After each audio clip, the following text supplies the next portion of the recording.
Bapa, inilah setiap kami anak-anak-Mu yang kembali datang di rumah Tuhan, beribadah menyembah-Mu dengan hormat dan di hadapan kekudusan Tuhan. Siapakah yang dapat tahan? Tetapi kami boleh datang dengan anugerah Tuhan. Terima kasih Tuhan. Hari ini kami diberi lagi kesempatan belajar firman Tuhan. Firman Tuhan yang akan mengarahkan kami, menuntun kami, agar hidup kami semakin serupa Kristus. Hidup kami menjadi murid-murid Kristus yang berkenan di hati-Mu. Pimpinlah setiap kami Tuhan dengan hati yang siap, dengan hati yang lemah lembut, dengan hati yang mau diajar dan belajar. Terima kasih Tuhan, di dalam nama Tuhan Yesus Kristus kami berdoa. Amin. Ya, Bapak Ibu yang dikasihi oleh Tuhan, selamat sore. Ya, pertama kali ya saya boleh menyampaikan firman Tuhan di gereja ini. Ya, biasanya kalau pertama kali itu perkenalan dulu sebentar supaya kita nggak terlalu asing gitu ya. Jadi saya sudah ditulis ya namanya di situ ya. Roslani ya, Guru Injil Roslani. Saya melayani di GPMBRI, Gereja Pemberita Injil di daerah Kemurnian. Ya, Bapak Ibu cukup familiar ya dengan daerah Kemurnian ya. Kalau Pancoran, Glodok, waktu-waktunya menjelang Imlek. Nah, disitulah Kemurnian itu agak terkenal sedikit ya kalau masa-masa itu ya. Dan Melingga juga dari situ ya. Masa kecilnya ya. Jadi saya melayani di sana sekitar sudah hampir 20 tahun. Dari rambut belum ada putih-putihnya sampai sudah mulai ada sedikit-sedikit ya. Kalau kata orang salon, nggak apa-apa Bu, bagus highlight gitu ya. Highlight alami gitu ya, kalau usah dicat lagi. Nah, Bapak Ibu sekalian, sore hari ini juga saya mendapat info bertepatan dengan ulang tahun Komisi Wanita ya. Betul, ibu-ibu? Semua di sini ikut persekutuan Komisi Wanita? Ibu-ibunya? Ya? Iya, ikut ya. Bapak-bapaknya mendukung? Kok nggak ada jawaban? Mendukung ya.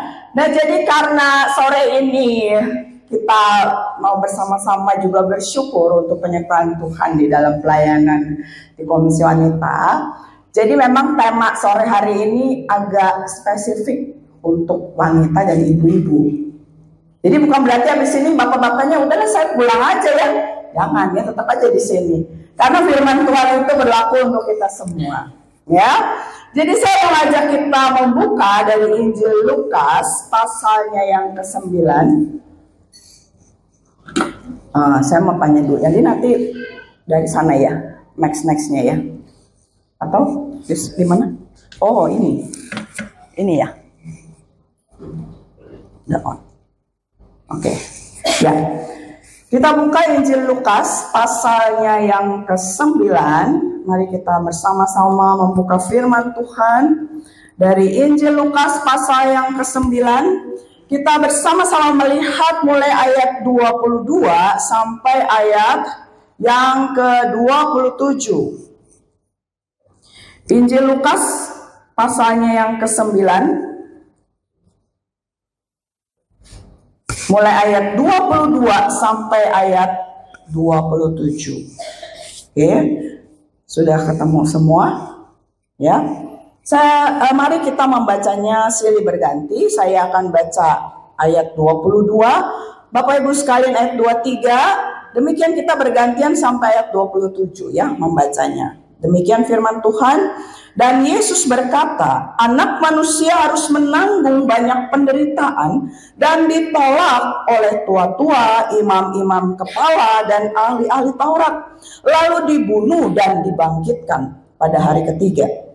Banyak orang mereka semua, setiap orang yang mau mengikut aku, ia harus menyangkal dirinya, memikul salibnya setiap hari, dan mengikut aku. Karena barang siapa mau menyelamatkan nyawanya, ia akan kehilangan nyawanya. Tetapi barang siapa kehilangan nyawanya karena aku, ia akan menyelamatkannya. Apa gunanya seorang oleh seluruh dunia, tetapi yang membinasakan atau kepentingan dirinya sendiri. Sebab barang siapa malu karena aku dan karena perkataanku, anak manusia juga akan malu karena orang itu, apabila ia datang kelak dalam kemuliaannya dan dalam kemuliaan Bapa dan malaikat-malaikat kudus. Aku berkata padamu, sesungguhnya di antara orang yang hadir di sini ada yang tidak akan mati sebelum mereka melihat kerajaan Allah. Ya, Bapak Ibu sekalian, nah khususnya nih ya para ibu, apakah beberapa istilah ini kita pernah mendengar atau cukup familiar? Kalau saya sebutkan Tiger Mom, pernah dengar? Pernah?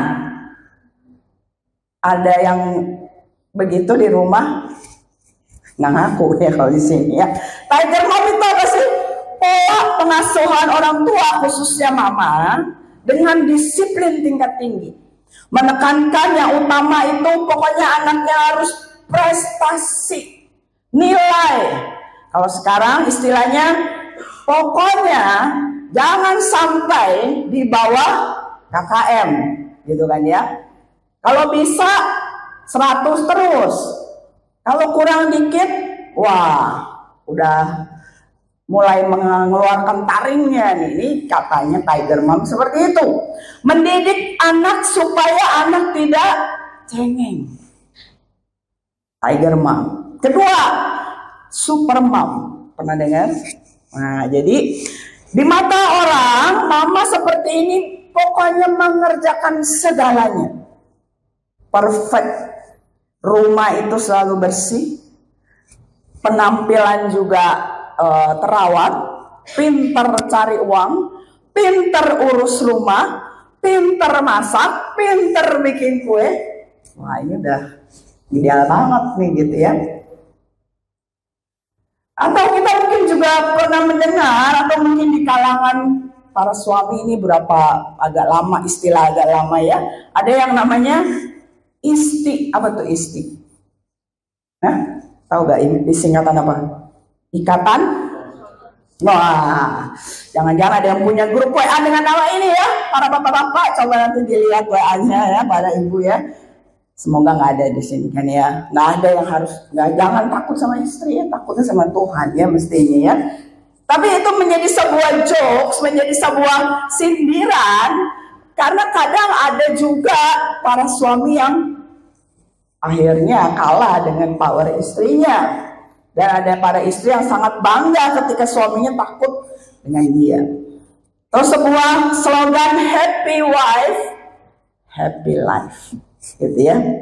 Nah, sebagai seorang istri, seorang mama mungkin kita bangga ketika julukan tersebut dikenakan kepada kita. Ketika kita dikenal sebagai Tiger Mom. Maka anak-anak saya itu tidak pernah, misalnya kita merasa anak-anak saya tidak pernah nilainya itu menjadi nilai yang di bawah KKM itu. Saya berhasil mendidik mereka. Atau menjadi super mom, semua juga saya bisa. Atau mungkin kita bangga ketika kita ditakuti. Tapi mungkin ada satu identitas yang kita seringkali lupa. Yaitu, nyarainya kemana? Ke sana. Ya, identitas yang sebenarnya penting, tapi seringkali kita lupakan. Identitas yang sebenarnya penting, tetapi seringkali kita merasa ini kurang keren, yaitu apa? Sebagai murid Kristus. Identitas yang tidak populer, identitas yang memang seringkali dibandingkan tadi kalau kita dipandang sebagai super mom atau super dad gitu ya. Ini gak keren. Tetapi Bapak Ibu sekalian, dari semua hal dalam hidup kita, sebenarnya Tuhan memanggil kita itu dengan identitas ini. Bahwa kita dipanggil sebagai murid Kristus.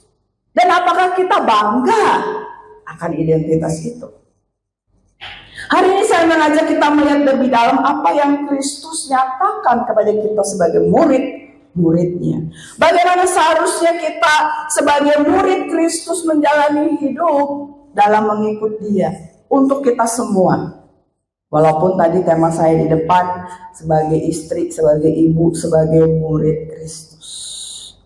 Tapi kita semua sebenarnya dipanggil, baik kita yang sudah menikah, baik kita yang nanti akan menikah, baik kita sekarang sebagai istri, sebagai mama, sebagai papa, sebagai suami, dimanapun kita Tuhan tempatkan, kita adalah murid Kristus. Dan ada sebuah tantangan yang Tuhan Yesus berikan, sebuah challenge di ayat 23 tadi di Injil Lukas pasal 9. Itulah challenge bagi murid-murid Kristus. Bagaimana kita mau menjalani hidup sebagai murid Kristus? Tuhan memberikan sebuah challenge-nya, yaitu apa? Setiap orang yang mau ikut aku, bukan murid, dia harus menyangkal diri, memikul salibnya setiap hari, dan mengikut aku.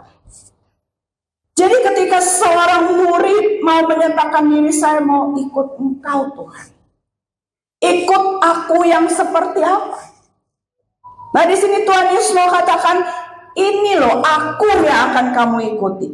Bukan hanya aku yang bisa menyatakan kuasa terhadap setan-setan, itu di pasal 9 ayat 1, gitu kan? Tuhan Yesus memberi kuasa untuk para murid itu mengusir setan, menyembuhkan penyakit. Bukan hanya aku yang punya kuasa seperti itu, atau bukan aku Kristus yang sanggup memberi makan 5.000 orang. Itu Lukas pasal 9 ayat 12 sampai 17 dicatat di sana. Atau Tuhan Yesus tidak hanya memperkenalkan diri sebagai Tuhan yang punya power itu, tetapi Tuhan Yesus menyatakan dirinya dengan utuh kepada para muridnya, kepada orang-orang yang berkata mau ikut. Yaitu apa? Termasuk juga Yesus berkata, ayat 22 tadi kita sudah baca, bahwa anak manusia itu merujuk kepada dirinya, kepada Kristus. Anak manusia harus menanggung banyak penderitaan, ditolak oleh tua-tua, imam kepala, ahli Taurat, bahkan kemudian dia mati, nanti disalibkan, namun bangkit pada hari yang ketiga. Jadi Tuhan Yesus memperkenalkan dirinya itu secara utuh, Bapak Ibu. Dan kalau mengikut Tuhan, yang kalau kita mau ikut Tuhan yang cuma sanggup menyembuhkan, Tuhan yang kemudian bisa mengalahkan kuasa kegelapan, Tuhan yang sanggup kasih makan begitu banyak orang, saudara, sesungguhnya itu bukan hal yang sulit. Tetapi yang menyedihkan, itulah yang seringkali menjadi mental orang yang katanya Kristen, yang katanya pengikut Kristus, tetapi ternyata cuma ikut-ikutan. Seorang penulis buku bernama Kyle Idleman menyebutkan, orang dengan karakter yang cuma mau ikut Tuhan yang bisa menyatakan kuasa saja, yang mau memberikan yang dia mau, itu bukan pengikut, itu cuma penggemar, fans. Kemarin Bruno Mars baru nyanyi ya, di nonton konsernya, kayak macet itu daerah sana ya, banyak sekali penggemar dia kan. Tapi apakah orang-orang itu semua akan mengikuti Bruno Mars kemanapun Bruno Mars pergi? Saya rasa enggak ya, cuma sampai penggemar kan. Tetapi sedihnya pengikut Kristus yang bilang saya mengikut Kristus, kadang mentalnya mental penggemar, yang ketika menyatakan diri mengikut Tuhan, tetapi hanya mau ikut Tuhan ketika semuanya berjalan lancar dan enak. Yang mau ikut Tuhan ketika semua keadaan seperti itu ya, lagi nggak punya makanan, kemudian ada mujizat terjadi, lagi sakit disembuhkan. Cuma ikut Tuhan yang seperti itu aja. tetapi tidak mau ikut Tuhan yang sudah dinyatakan oleh Tuhan Yesus bahwa Dia akan menanggung banyak penderitaan. Jadi saudara, ada orang-orang yang berkata menjadi murid Tuhan, mengakunya sebagai pengikut Kristus, tetapi mau ikut Tuhan hanya ketika ada benefitnya saja. Keuntungannya apa? Kalau keuntungannya lebih kecil daripada kerugiannya, oh maaf saja. Ketika diperhadapkan dengan menyangkal diri, pikul salib, lalu menyerah dan mundur, apakah sebenarnya itu artinya mengikut Tuhan? Nah, jadi sebenarnya Bapak Ibu sekalian, di bagian yang pertama ini saya ingin mengajak kita merenungkan pertanyaan ini. Apakah kita tetap setia mengikut Kristus dalam segala keadaan apapun hidup kita? Mau menjadi murid Kristus yang belajar artinya punya atau memiliki yang namanya komitmen itu. Khususnya kalau hari ini berkaitan dengan ulang tahun daripada Komisi Wanita. Sebagai istri, sebagai mama, bagaimana suami dan anak-anak melihat komitmen kita dalam mengikut Tuhan? Apakah mereka melihat seorang istri, seorang mama yang hidupnya sungguh-sungguh sebagai pengikut Kristus, sebagai murid Kristus, yang terus ikut Tuhan dalam keadaan apapun? Apakah mereka melihat bagaimana dalam hidup kita sehari-hari kita menjaga relasi dengan Tuhan di dalam firman dan doa itu? Sehingga ketika badai kehidupan datang, mereka melihat mama yang mengandalkan Tuhan. Mama yang tetap setia ikut Tuhan. Yang walaupun waktu ikut Tuhan, jalannya tidak selalu mulus dan lancar. Bicara komitmen. Apakah kita sudah didapati menjadi anak-anak Tuhan? Menjadi istri, menjadi mama, menjadi seorang ayah, menjadi seorang suami yang mengandalkan Tuhan. Ketika perjalanan kehidupan kita itu banyak tantangan dan masalah, kita tetap berkata, saya tetap ikut Tuhan. Walaupun di dalam mungkin perhitungan kita ini benefitnya tidak ada.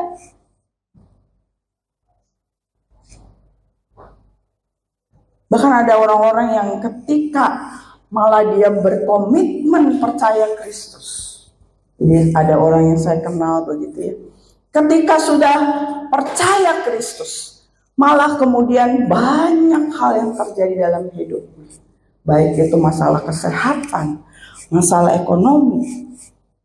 Jadi ketika orang-orang di sekitarnya bilang, udahlah ngapain ikut Tuhan kalau hidup kamu seperti itu.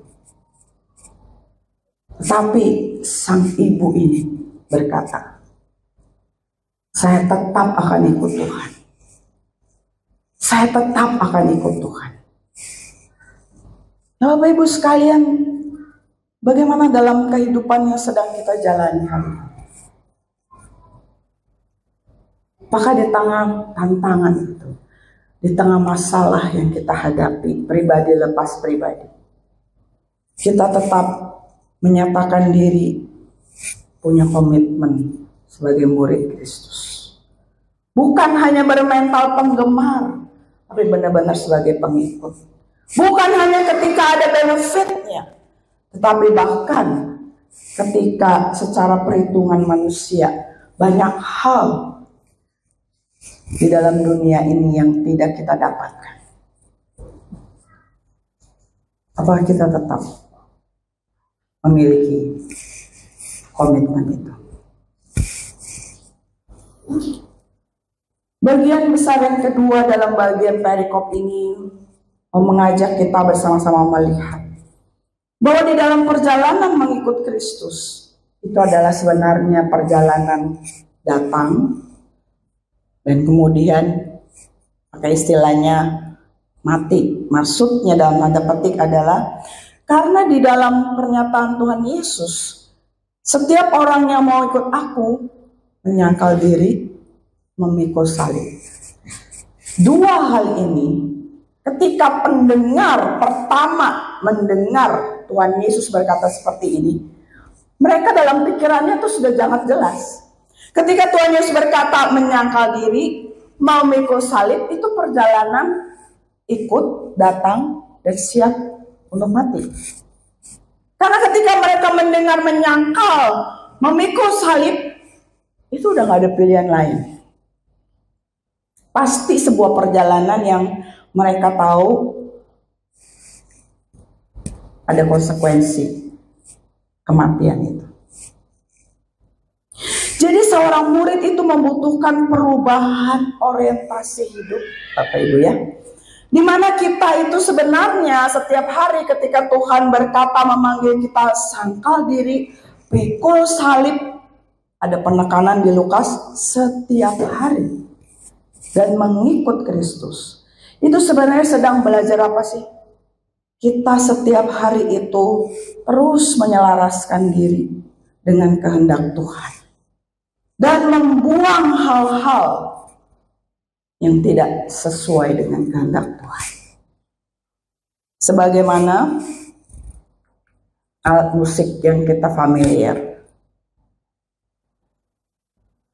Alat musik piano yang bukan elektrik ya, tetapi yang di sini nggak pakai yang itu ya. Jadi alat musik piano yang perlu di stem itu. Kenapa sih perlu di stem, Bapak Ibu? Waktu di stem itu prosesnya sedang diapain sebenarnya itu? Tuts piano itu diselaraskan lagi kan? Mas, itulah gambaran hidup kita. Kenapa perlu di stem? Supaya nadanya tidak fals.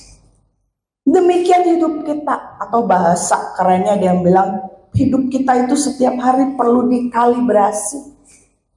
Dikalibrasi. Di setel terus. Di setel supaya apa? Supaya kita itu selalu selaraskan diri dengan kehendak Tuhan.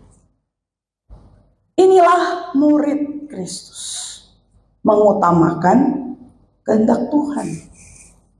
Jadi ketika kita mengaku diri sebagai murid Kristus, itu berarti di sana kita mengakui bahwa bukan lagi agenda pribadi hidup saya. Bukan lagi mau-maunya saya. Bukan lagi apa yang menjadi cita-cita saya. Bukan lagi apa yang menjadi penting buat saya. Ketika saya menjadi murid Kristus, itu bukan lagi bicara saya dan saya. Atau bahasa Inggrisnya I. Walaupun merek itu yang booming ya, untuk gadget ya kan. Nggak sebut merek ya. Ya kan? Tapi prinsip hidup murid Tuhan itu sebenarnya bukan lagi Bukankah Paulus juga bilang, diriku itu sudah disalibkan bersama dengan Kristus. Hidupku bukannya aku lagi. Itu sebenarnya bicara menyangkal diri dan memikul salib. Menyangkal diri, kita serahkan secara total hidup kita. Tidak lagi menjadi orang egois di tengah dunia yang berkata bahwa diri kita yang paling penting. Menyangkal diri berarti tidak memilih bidang kehidupan mana yang Yesus boleh masuk dan mana yang Tuhan Yesus tidak boleh masuk. Udah nggak ada, Bapak Ibu. Semua wilayah hidup kita Tuhan masuk di sana. Kalau masih ada yang kita pilih-pilih berarti kita belum menyangkal diri. Kalau wilayah hari Minggu, nah Tuhan masuk deh boleh. Tapi kalau wilayah hari Senin sampai Jumat, ketika saya berdagang, ketika saya bekerja di kantor, Tuhan jangan masuk-masuk ke sana. Karena mungkin kita merasa malu sama Tuhan. Karena mungkin banyak cara yang kita pakai tidak sesuai, tidak selaras dengan kehendak Tuhan. pikul salib setiap hari. Itu juga bicara bagaimana setiap hari ada pengorbanan. Setiap hari ada hal yang kita matikan. Hawa nafsu kita, kedagingan kita, keegoisan kita. Kalau belum ada pengorbanan yang kita lakukan dan kita terus merasa nyaman-nyaman saja waktu kita sedang mengikut Tuhan, kemungkinan besar kita tidak sedang memikul salib. Karena sesungguhnya memikul salib setiap hari itu memutuskan, mematikan itu si ai itu yang seringkali mau mendominasi jalan yang kita pilih, yang seringkali mau mendominasi pilihan-pilihan hidup kita. Sehingga ayat 24 memberi kesimpulan dengan baik.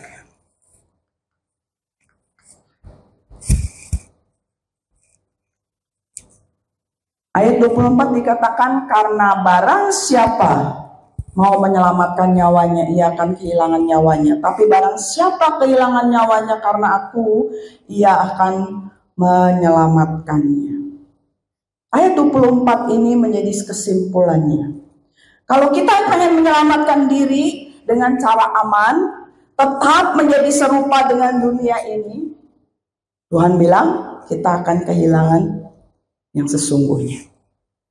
Tapi di pihak lain, kalau kita dengan rela kehilangan, maksudnya kenyamanan hidup demi Tuhan, maka dikatakan kita akan mendapatkan hidup yang sesungguhnya.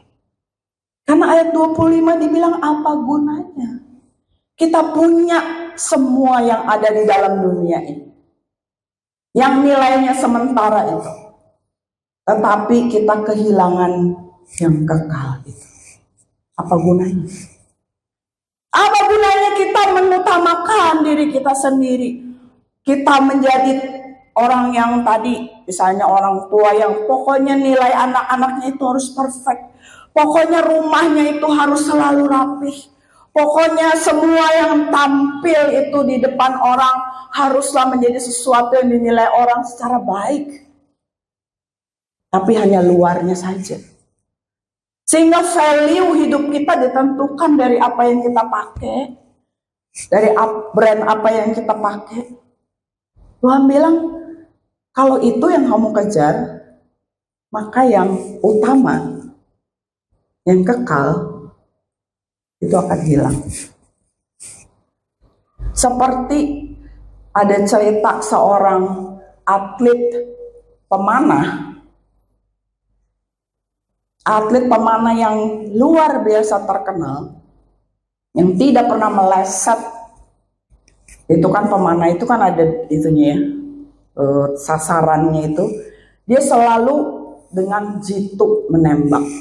Tapi pada suatu hari, si atlet ini kehilangan medali emasnya. Karena dia menembak memang di tengah-tengah itu. Tetapi dia salah sasaran. Jadi yang dia tembak itu punya lawan. Kadang hidup kita bisa kayak gitu. Kita kayaknya udah semua yang terbaik. Tetapi di mata Tuhan, kamu itu sedang kejar yang sementara. Yang dikatakan oleh Tuhan Yesus, gak ada gunanya. Kalau yang kekal, yang utama, tidak kita peroleh, yaitu mengutamakan kehendak Tuhan, yaitu hidup rela. Dikatakan sebagai pengikut Kristus, menyangkal diri, memikul salib itu. Jadi Bapak Ibu sekalian, menjadi murid Kristus sebenarnya bicara dua hal ini. Apakah kita ditemui memiliki komitmen, bukan hanya ikut Tuhan di saat-saat yang enak saja? Apakah kita menjadi murid Kristus yang mengutamakan kehendak Tuhan? Artinya selalu menyelaraskan diri dengan apa maunya Tuhan. Mau mengarahkan anak-anak kita sesuai kehendak Tuhan. Bukan maunya kita. Ini pergumulan ya, pergumulan orang tua. Dan saya baru ngalamin ini Bapak Ibu. Anak udah mau masuk kuliah, baru deh merasa, iya ya, bingung juga loh. Ini anak mau kemana jurusannya. Waktu dia kecil mah kita belum mikirin. Atau ya kalau Bapak Ibu dari anaknya masih baru lahir udah langsung pikirin nanti dia gedenya masuk jurusan apa. Kalau saya sih enggak sih ya. Baru setahun belakangan ini mikirin dan merasa ini mau saya bawanya ke kehendak saya atau panggilan Tuhan dalam hidup dia. Itu baru bicara urusan anak sekolah. Gitu kan? Bagaimana kita di dalam kehidupan kita ya, Bapak Ibu ya. Dalam kehidupan keluarga, mendidik anak, berelasi, suami istri. Apa sih yang kita utamakan? Kalau banyak hal yang tidak penting, atau banyak hal yang kita rasa kita anggap itu penting, yang lebih dulu menjadi prioritas, tapi bukan kehendak Tuhan. Nah, maka saya mau kasih satu gambaran. Ini saya bawa beberapa barang ya. Jadi saya ambil dulu nih di bawah ya, sebentar.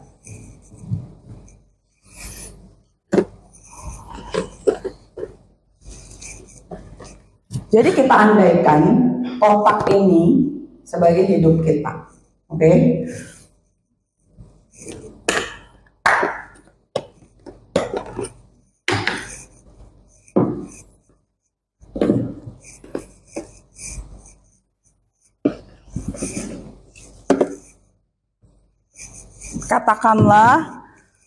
Katakanlah ini yang menjadi kehendak Tuhan. Yang utama, yang Tuhan mau, ini harus ada dalam hidup kita. Ini yang menjadi kehendak Tuhan. Andaikan saja benda ini, oke? Ini yang harus sebenarnya masuk di sini. Di hidup kita yang singkat ini, makanya saya bawa kotaknya kecil. Mungkin ada yang protes kotaknya aja lebih gede, gitu kan? Jadi muat semua. Emang hidup kita berapa tahun di dunia ini, Bapak Ibu? Hidup kita itu gak panjang. Ya? Apakah ini sudah masuk lebih dulu? Atau kita seringkali berkata, ini kayaknya penting nih. Ya? Ini ceritanya gambar hati, begitu ya, bentuk hati. Ini hal-hal yang saya inginkan nih, yang saya mau capai dalam hidup saya. Saya mau kerja keras supaya saya bisa pensiun dini. Ada beberapa prinsip hidup belakangan ini sudah dalam usia 40, sudah bisa menikmati hidup, nggak usah kerja, anak sudah kerja keras. Saya mau kayak gitu hidup saya, ya. Yang ini menanti aja. Kalau udah mulai mendekati lansia, gitu ya, baru deh kita cari kehendak Tuhan. Kadang kita merasa GR, sempat tua ya. Kalau kita merasa begitu, oke, saya masukin dulu ini, gitu kan? Oh, ada lagi yang kayaknya juga penting, kita masukin. Wah, ini juga kayaknya penting, kita masukin. Terus ininya gimana? Masih muat gak di sini? Nggak muat, Bapak. Dan kadang banyak orang penghujung hidupnya kemudian baru berkata, coba ya bisa putar lagi waktu. Coba ya waktu itu saya tidak mati-matian nih mengisi hidup saya dengan hal yang saya anggap penting. Tetapi kehendak Tuhan saya abaikan. Bukankah seringkali kita hidup seperti itu? Padahal kita lupa, Tuhan tuh bukannya ini doang yang boleh hidup dalam hidup kita, yang lain gak boleh. Enggak, Tuhan gak bilang begitu. Tapi Tuhan mau bilang kalau ini sudah ada dalam hidup, dan kamu menyelaraskan selalu dirimu dengan kehendak Tuhan. Hal-hal lain itu, ketika kamu coba masukkan, dia akan mengikuti. Maksudnya apa? Kita bisa tahu, oh, ini cocok dengan kehendak Tuhan. Oh, ini tidak cocok, maka saya harus rela tidak masukkan. Nah, jadi Bapak Ibu sekalian, gambaran ini menjadi sebuah gambaran apakah hidup kita sebagai siapapun kita hari ini, atau khususnya kita sebagai orang tua, sebagai mama, sebagai papa, apakah kita boleh hidup terlihat oleh anak-anak kita, ini loh orang tua saya yang mengutamakan kehendak Tuhan. Bukan orang tua yang memaksa, pokoknya kamu harus begini, pokoknya kamu harus ambil jurusan ini. Bukankah udah banyak cerita anak-anak yang dipaksa seperti itu? Oke, aku ikutin. Setelah lulus dia kasih ijazahnya ke orang tuanya. Nih ya, saya udah ikutin ya. Tapi di sini saya mau hidup seperti yang saya mau. Berapa banyak kisah seperti itu?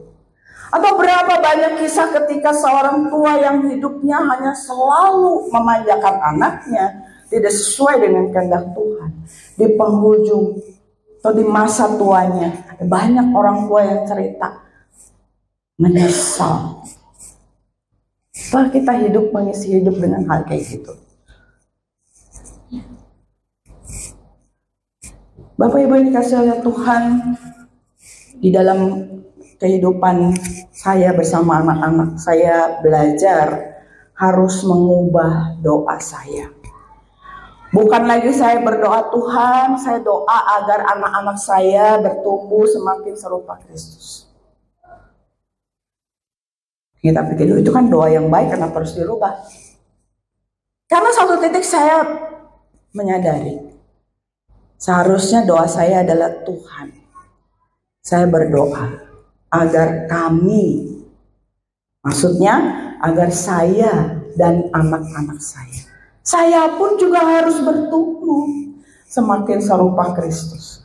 Anak-anak kita bertumbuh, kita jadi orang tua juga harus bertumbuh, kan?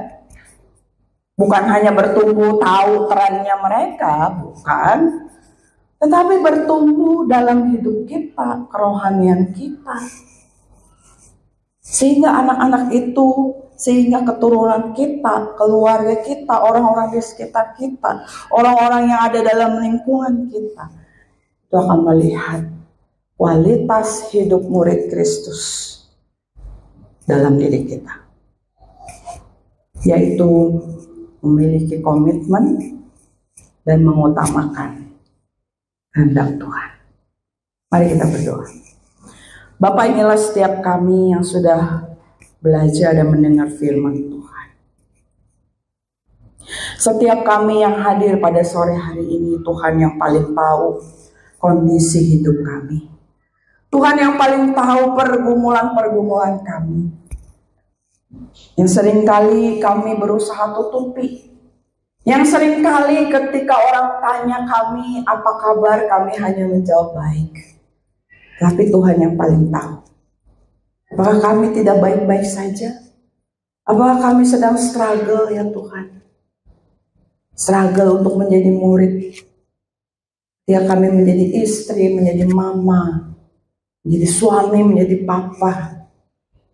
Ataupun kami yang saat ini belum berkeluarga. Tuhan tahu pergumulan kami masing-masing.